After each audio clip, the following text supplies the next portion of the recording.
Good evening, everyone. My name is Brian, and welcome to Copycat Trading. Today is Tuesday, January the 23rd, 2024, and this is your daily market brief. All right, I'm going to start off on the SPY as usual, and the spiders carved out a gain today of 0.29% with a $1.41 gain and fairly light trading. As you can see, we're at 49 million shares, which is about as light as it gets, and usually light volume favors the upside. I drew this channel in today and just with the hopes of trying to get an idea of where the market could be going, at least on the upside for now. And it looks like if this parallel channel plays out, we could be headed up to about 488 in the short term. And of course, I guesstimate that since we have the 485 level, or had this all-time high broken here, at least we're going to be going up to 5,000 on the S&P 500. This is the SPY. It tracks the S&P 500, but we'll probably wind up making an all-time high, or at least up to the 5,000 even number on the S&P 500. So that's the estimate. And but for the short term, the parallel line has worked fairly well between these 2 points and this point here. So we kind of guesstimate that we're going to go up to this level. It's not something to trade off of. It's just something to show that we have a little bit of overbought versus underbought scenario. So we're definitely in the overbought territory, not by much on the daily, but if you look at the weekly, we are significantly overbought on the weekly.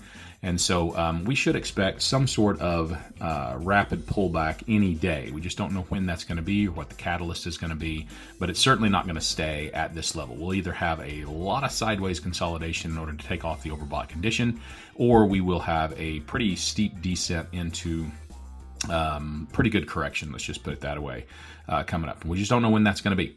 But anyway, for today, spiders held in there, 0.29%, $1.41 change. Not too much to speak of as far as the intraday change here. Let's reset that. Intraday change, this is where it opened today on the 10-minute chart. It just came down and just kind of waved around in here all day long, and then got a pop near the end of the day like it usually does on pretty good volume, but not by much.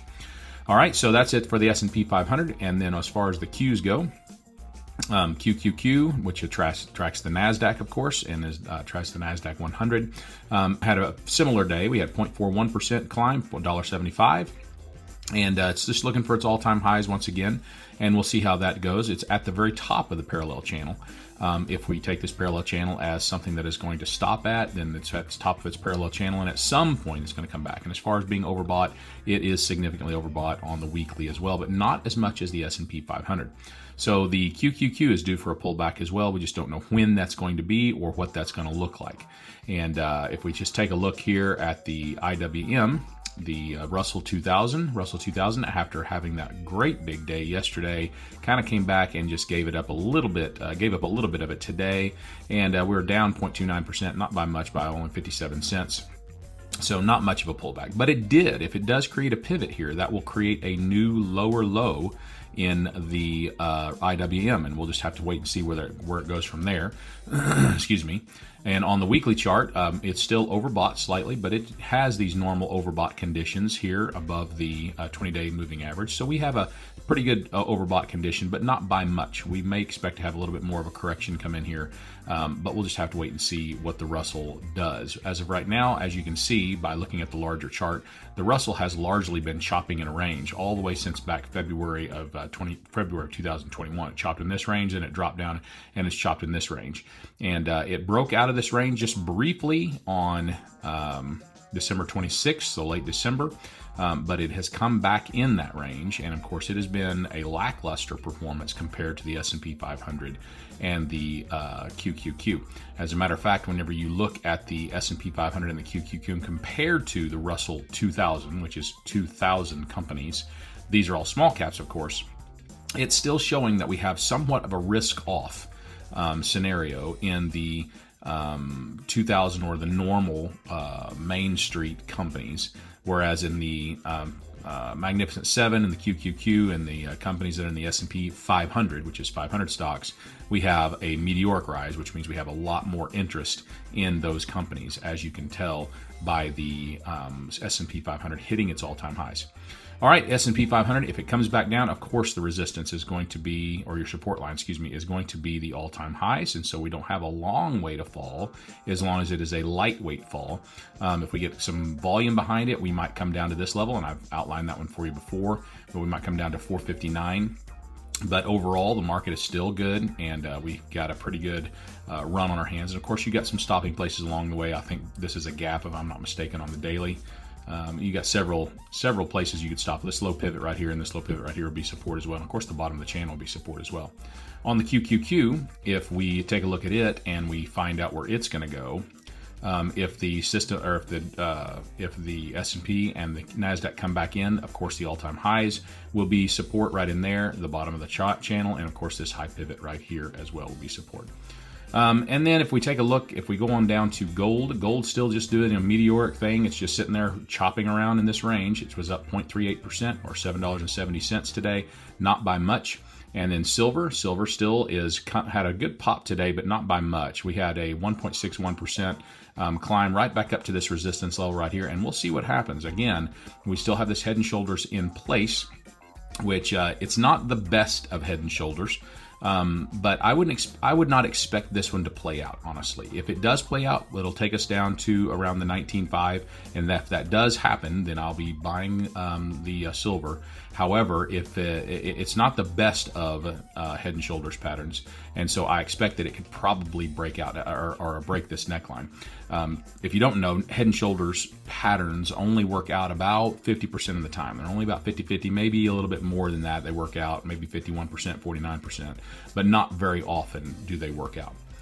As far as natural gas goes, natural gas was just in a meandering area today. It hit this lower level support almost exactly, and then it came back up, and it's right at this upper level of resistance, which is indicated by this low pivot right here. And it was not up but 1.93%, so it just is meandering in this area. I've got to see some more before I jump on board on any more. I'm right down in here with my levels, so I'm right at this low pivot here with my levels, and we'll just have to wait and see. I want to see another pattern develop before I jump on any more. If it comes back up, I'll be just fine with that. If it continues down, I'll add. Like I told you in previous days, is natural gas is probably going to make a good run over the next few years, and as of right now, I'm willing to inch into it little by little and hold little positions in it until it does. U.S. oil. U.S. oil is still chopping around in this area. It did not break my upper band here, or my upper part of this trend line here, although it looked like it was going to yesterday. It never closed in there, and then today it closed just below it. But it looks like it's getting ready to break out of there.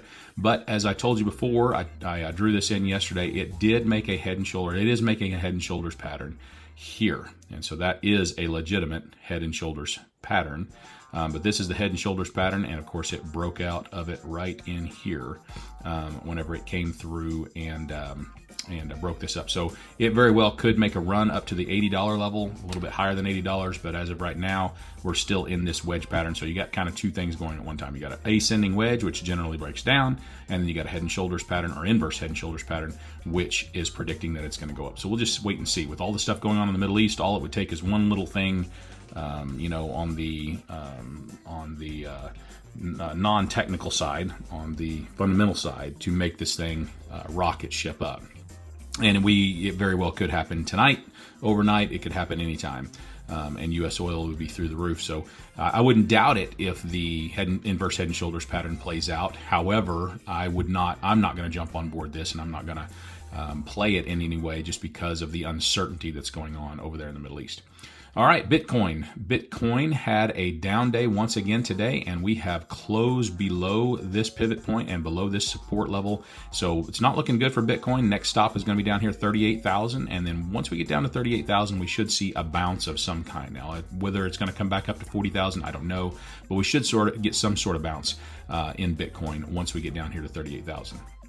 As far as the semiconductors go, semiconductors are still in their all-time high, so they are beyond being able to predict unless we do a parallel channel like what we did with the S&P and the Nasdaq. And let's just see where we're at. Nope, we're way above that level now. So it's a broken out even of the parallel channel. So I really don't have a prediction of where this could be. There's all kinds of strange ways of creating parallel channels and prediction levels, but it doesn't necessarily mean they will play out. So it could be looking at something like this somewhere up in here. We don't know what it's going to be, but you can just play with this and keep on going back to however far that you can go and predict. So there's no telling where this top portion should go. It could go there, could go anywhere in here. So there's just no telling where the SMH is going to go, or it could just be Poconos or Pinocchio in its nose up here like this, and then going to come crashing back down. We just don't know. We just don't know. We'll just have to wait and see. Again, we are, or what we do here is we do technical analysis and we follow what the charts say. Don't try to necessarily predict them or play off of them. We follow what the charts say, and then we look for our levels as we follow them. NVIDIA, once again, a climb tonight, or climb today, finished up 0.37%, $2.19, which is a fairly small move for NVIDIA. And earlier on today, it was actually finished down. It looked like it was going to be crashing down. If you look at the 10-minute chart, the first candle was like really coming down hard, and then it just, like clockwork, stopped around 585, 876, and just started coming up and just came up in this area. So it did what NVIDIA does, and that is fool everybody into thinking that it's going to do something else. All right, and then Apple still has got that run going, and I predicted that we'd have a good stopping point right here, but it looks like she's going to continue on, and it's going to be challenging its all-time highs in just a few short weeks.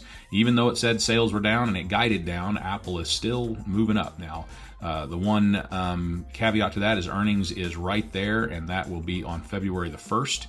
And then Tesla.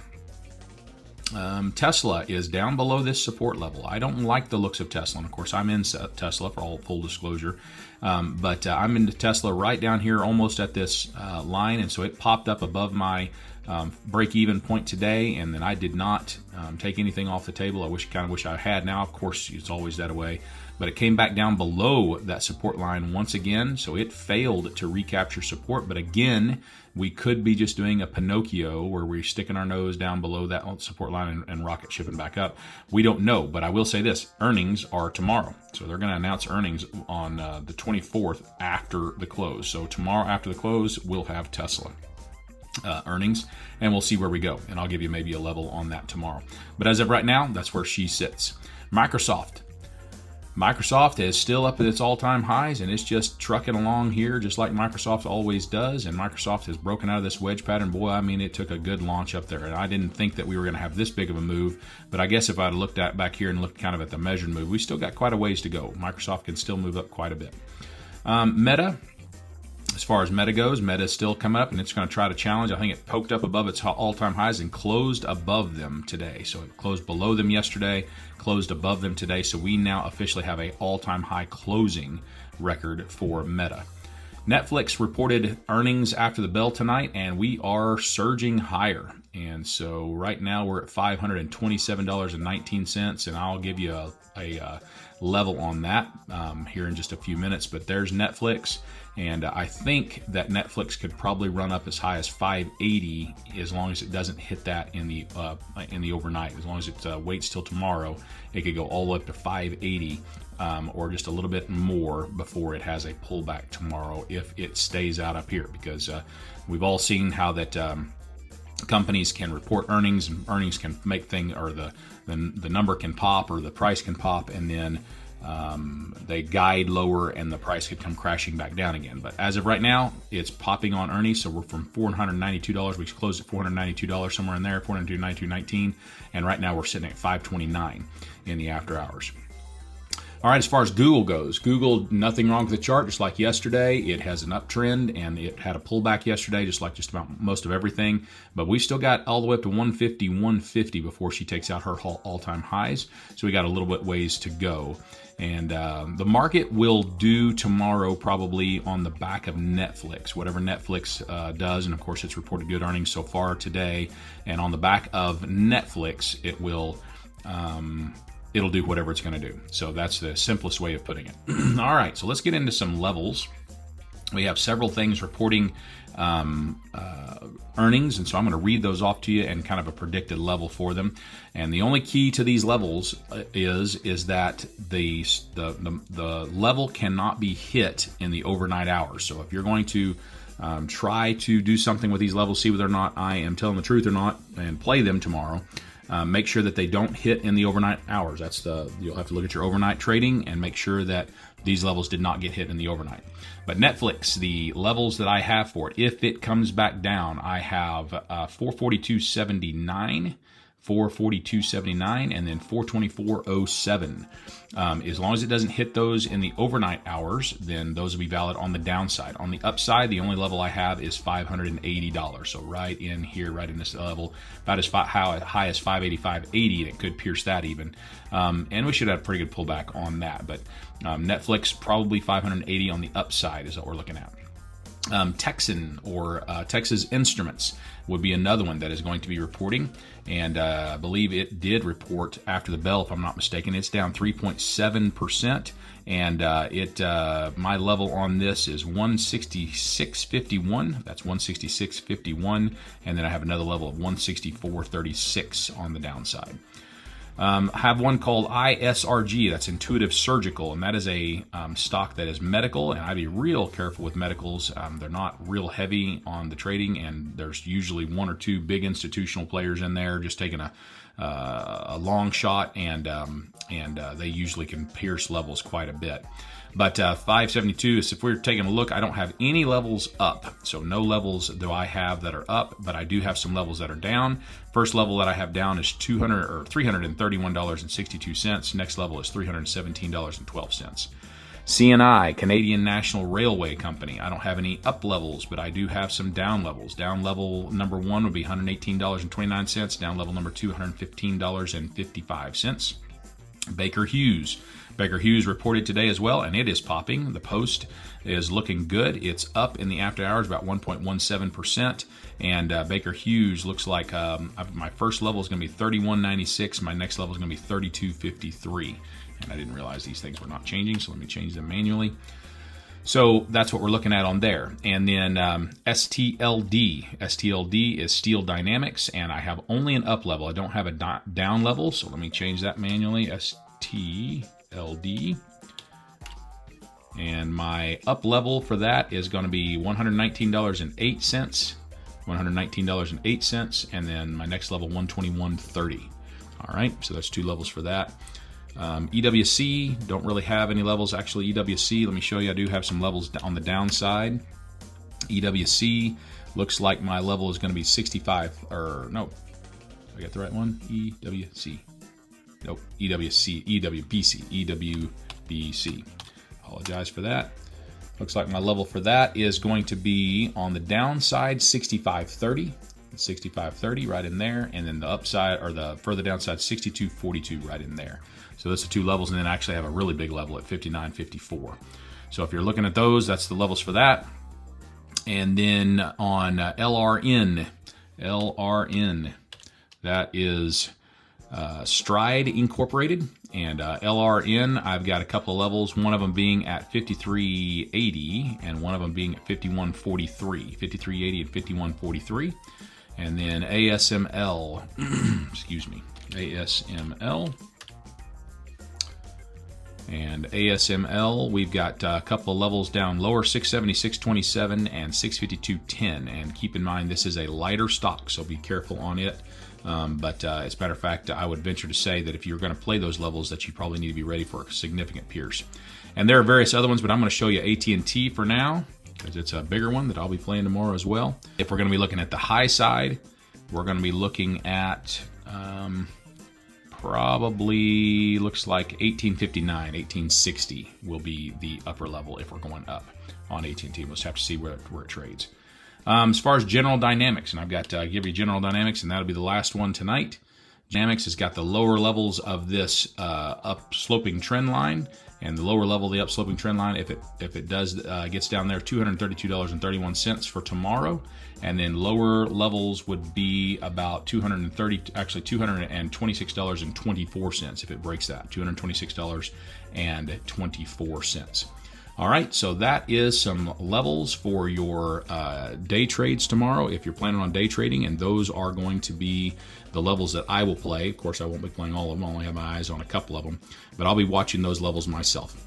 All right, that is it for the trading today. If you'd like something else covered in these videos, please leave it in the comments or let me know what you'd like, and I'll be on X and on YouTube. So anyway, this is Copy thing here. I forgot to tell you there are some rules for playing these. Make sure, again, number one, that you're not hitting the levels in the pre-market, and make sure that you're going straight into the levels before you play these. So in other words, the price cannot sit below the level or above the level for any length of time. It has to go straight into that level before you can play that level. So if you're looking at the General Dynamics level that I gave, and let me just refresh what we're looking at here.